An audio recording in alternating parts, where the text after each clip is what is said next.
Assalamualaikum warahmatullahi wabarakatuh, sahabat lele pemula. Jumpa lagi di video kali ini di part yang kelima tentang pembahasan cara budidaya lele dari nol sampai dengan mahir dan penjualan menurut pengalaman saya yang saya sampaikan. Di video yang kelima kali ini kita akan membahas tentang penentuan pakan. Kita bahas apa? Penentuan pakan. Tapi sebelum saya bahas lebih lanjut, teman-teman bisa bantu channel ini dengan cara like, komen, dan subscribe kalau dirasa memang video ini bermanfaat, serta bunyikan lonceng notifikasinya agar ketika merasa bermanfaat, teman-teman bisa mendapatkan video terbaru dari channelnya Lele Pemula, membahas tentang budidaya lele, budidaya ikan, dari bagaimana cara tebar, perawatan air, manajemen pakan, dan sampai penjualan. Teman-teman, kita bahas tentang penentuan pakan. Sebelumnya kita sudah membahas tentang penentuan pasar, penentuan skala belajar atau retail atau grosir. Kemudian part ketiga penentuan metode tanam, part keempat kemarin adalah alat yang harus disiapkan, dan part kelima kali ini kita akan menentukan pakan. Seberapa penting sih Bang penentuan pakan dalam budidaya lele? Sangat berperan penting. Di samping air itu juga sangat penting karena hidupnya dia di air. Pakan itu adalah luar biasa. Banyak pembudidaya lele gagal, kepalanya besar, kepalanya doang kayak ulekan itu. Jadi kayak gitu. Nah, kalau teman-teman yang pernah seperti itu silakan komen. Saya pernah Pak, silakan di komen di kolom komentar. Jadi karena pakan yang salah, kepalanya doang yang besar. Tentukan pakannya. Nah, dari pengalaman saya, tidak ada sampai sekarang ini yang bisa mengalahkan pakan Hiprofit, pakan pabrikan miliknya Pokpan, produknya Pokpan. Kenapa nggak bisa mengalahkan? Setiap saya beli pakan itu saya cium Pak, baunya. Nanti kalau teman-teman sudah budidaya lele yang skala besar, apalagi yang sudah tahun-tahunan itu, kalau saya kan masih baru pemula, hanya saya pintar ngomong aja, menyampaikan pengalaman saya ke teman-teman. Channel lain nggak ada yang menyampaikan sesuai dengan real yang dia alaminya. Yang paling ada itu ya ketika kita tanya ke budidaya lele, Pak gimana caranya budidaya lele? Cemplung noi mas, lu urip pasti gitu ngomongnya.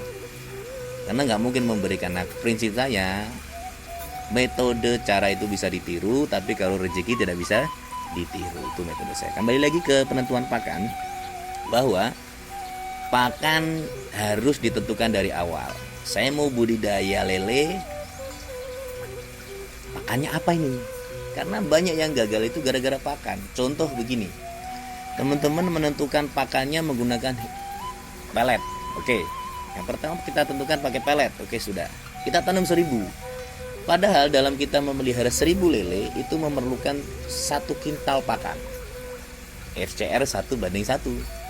Jadi dagingnya hasil daging sekilo berarti pakannya sekilo. Itu kalau FCR 1:1.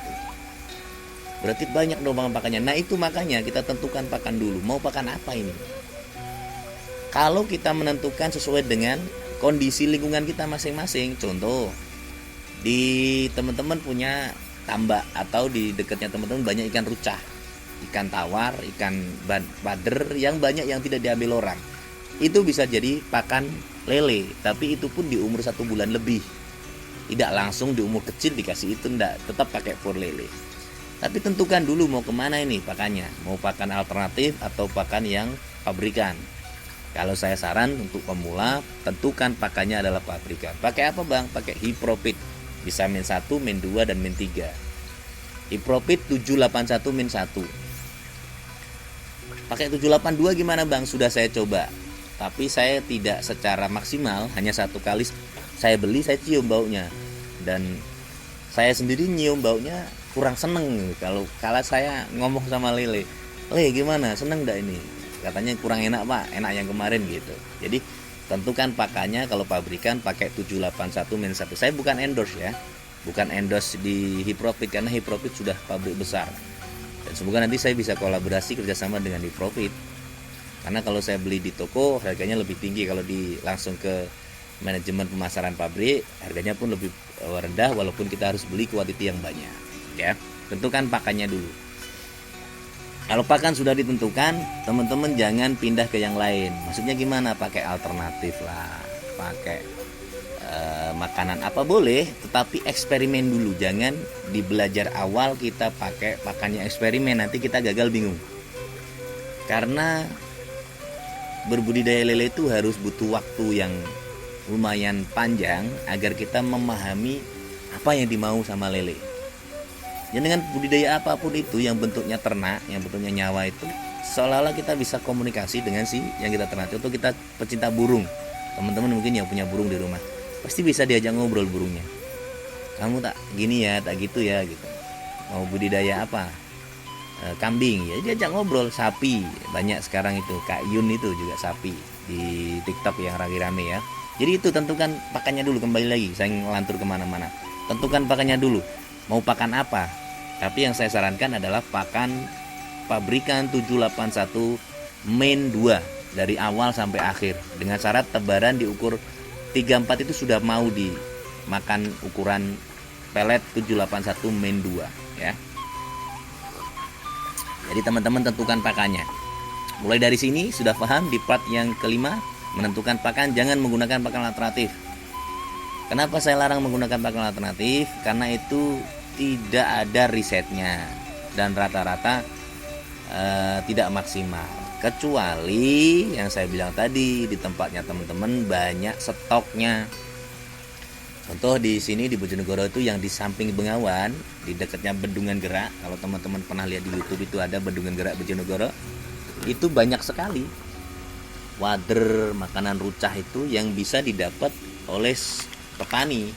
Atau kita yang mau nyari pakai ember aja udah dapat seember itu. Itu kita rebus dan kita kasihkan ke lele, itu enggak apa-apa. Yang penting persediaan ada dan mumpuni untuk kita cari di wilayah kita. Tapi kalau tidak, tentukan pakan mulai dari awal. Sediakan, contoh 1000 ya sediakan 1 kintal pakan. Jangan kemudian kita beli besok enggak, besok beli besok enggak. Nah akhirnya jadi kepalanya besar, kepalanya doang ya. Ini video saran yang kelima, part yang kelima menentukan pakan.